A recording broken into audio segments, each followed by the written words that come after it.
Mislim, ovo je genijalno. Oni na sred ulice igraju. Ovo je potpuno fenomenalno. Na sred ulice oni su stavili ovdje kamenje, mali golić. I jebe se njima, oni igraju fudbal. Ma to je prava stvar. Čista radost. Ovo je potpuno genijalno. Znači, kola prolazi, nema zabune uopšte, a to njih uopšte ne ometa. Ovo još, golman se tu nešto buni. Ovo je potpuno fenomenalno. Evo ih.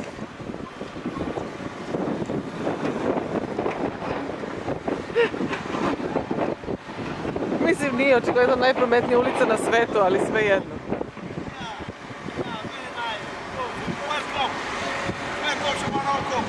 Ok. Ah, it's my fault.